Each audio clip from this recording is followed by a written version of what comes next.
Hi everyone, and welcome back to STEAMkids with the Washington County Public Library. Today we have a fun lesson all about how our muscles and tendons work, as well as some cool robotics. Then we have a craft to make our own robotic hands. So let's dive into how our bodies work and help us move around, and the ways we've invented things to help our bodies move. We're going to start with our bones. We have 206 of them in our bodies. That's crazy. And all of those play an important role in helping give us structure and helping our muscles move around. Our bones do so much for us, like protecting our organs, like how our ribs protect our lungs and our heart. They also give us structure and help us look like us. They also even help make blood. The next layer of our body are our muscles. We actually have a couple different kinds of muscles in our bodies. We have smooth muscles, which are in our blood vessels and in our stomach. We also have cardiac muscle, which is special and only found in our hearts. And the main type of muscle we have are skeletal muscles. These attach to our bones and help them move. The parts that attach our muscles to our bones are called tendons, which are a tough type of tissue. All of these different parts of our bodies help make us look like us and be able to move and dance and walk and jump. Our bodies can do some pretty incredible things. And there are some people whose bodies work a little bit differently. There are many people who may not have super strong bones or muscles, or who are missing some. Over time, we've developed many different types of technology to help everyone move around and enjoy life. This tech can look many different ways, depending on the goal. Many people use a wheelchair to help them get around.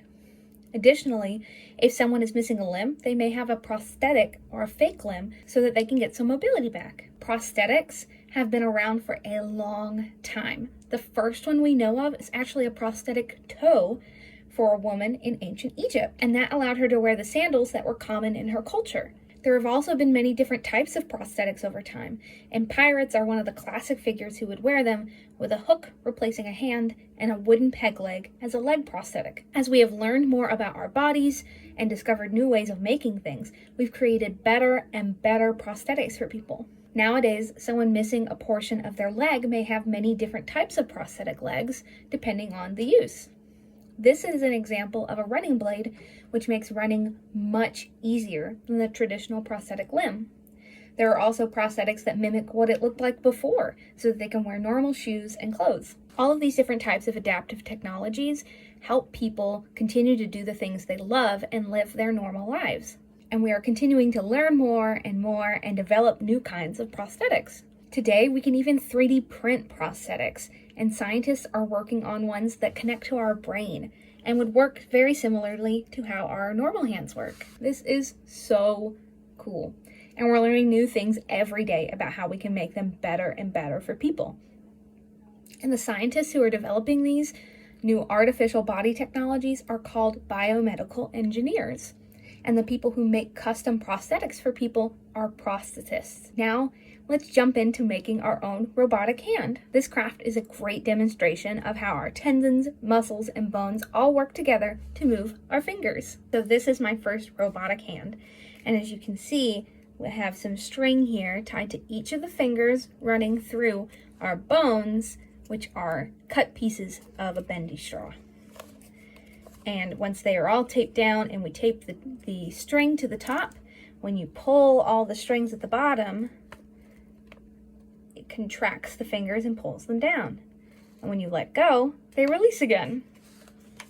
This is a really simple way of demonstrating just how our muscles and tendons and our bones work together to help make those fine movements in our hands. And these are really cool. Once you have yours completed, I encourage you to try out trying to pick things up. I have had some luck picking up a little styrofoam ball, but see what is around your house that you can pick up with your robotic hand. So now let's make our robotic hand together. Included in your kit is going to be a template, and this is what your hand is going to be made out of. Not included in the kit are a pair of scissors and some tape, and you'll need those in order to make this craft. The next thing included in the kit are a bunch of pieces of cut straws that we'll use as our bones. You have some smaller pieces as well as some longer pieces.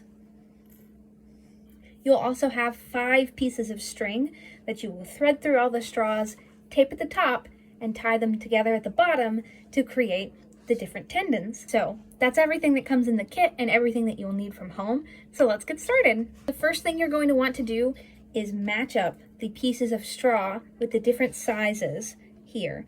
Not every single piece of straw is about the same size, so just match it as best you can. So you'll take a piece of straw, place it on here, and tape it. As a little tip, I encourage you to line up the straw with the very bottom of the piece of tape. And this is the bottom of the joint. This means that the string that you'll be pulling won't get stuck. There we go.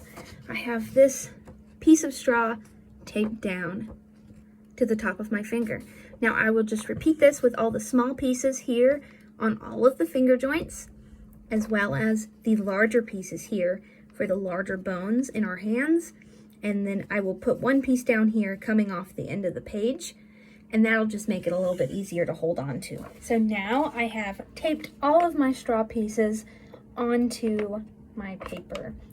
Now a little tip for doing this, I would recommend when you get a piece of tape, since these pieces are so small, you may want to cut your tape in half lengthwise so that it's a little bit skinnier and easier to put down. All right, so the next task is to thread your pieces of string. To do this, you've got a couple different ways. It may be easier for some to thread through the top, so I'm going to thread through the thumb first. So I will thread from the very top piece of straw into the second one, and this can be kind of finicky. If you're having a hard time or getting frustrated, I say just take a break, step away from it, or ask an adult in your life to help you with it, because I'm an adult and I can even have some trouble with this sometimes. So I have threaded through all 3 pieces of the thumb, and I have my little end here. I'm going to thread it through the very bottom straw. All right, and I have pulled it out the end. So I now have my string coming out the end and coming out the top. So to secure it in place, I'm going to pull the string from the bottom until there's just a little tail hanging out the top here. And I'm going to grab another piece of tape,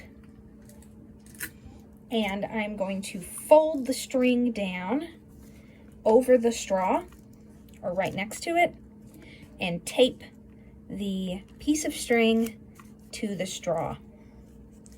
And this will help secure it in place, so when you're pulling on it, it won't come loose. All right, so now I have my string running through, see it there, and it is folded over and taped down, so it is not going anywhere. And I'm just going to repeat this process for each of the other fingers. All right, so I have now taped all the straw pieces on and threaded my string through and taped them at the top of each finger, and so now they're all here at the bottom. So I'm going to take them together, leave a couple inches of space, and just tie them in a knot. This helps them so that they don't get super tangled, and so that you don't accidentally lose one by it going back up through the straw. All right, so now I have a little knot tied. I'm going to trim off the excess string, and our robotic hand is almost done. Now our last step is to cut around. Now if you have taped down your string and it's like on the outside of the outline of your finger, I would very carefully cut around that as best you can, or you can undo your tape and tape it down on the inside of the lines of your finger. So I'm going to cut this out and we'll see how it works. All right, so now I have cut out my hand, and if you find some pieces where the tape ends up coming up from where you cut it out, I recommend just going back and placing some more tape, and it's a little easier this time because you can wrap it around the finger. And now you have a completed robotic hand, and you can take all of the strings, and I like to hold it somewhere around in here, holding it by these, just gently holding it by these straws up here, give it a little more stability. But if you pull down on the strings, I don't think I'm pulling on the thumb one, let's find it. And you can find each individual string. and pull on it. There we go. There's the thumb string. So if you take all of them and pull down, it'll move the fingers. And you now have your own robotic hand, which is so cool. So again, I encourage you to try and see if there's things that you can pick up with your new little robotic hand, or try some other fun activities that you can use this with. Again, thank you all so much for joining us today for STEAM Kids with the Washington County Public Library. Thanks so much. Bye.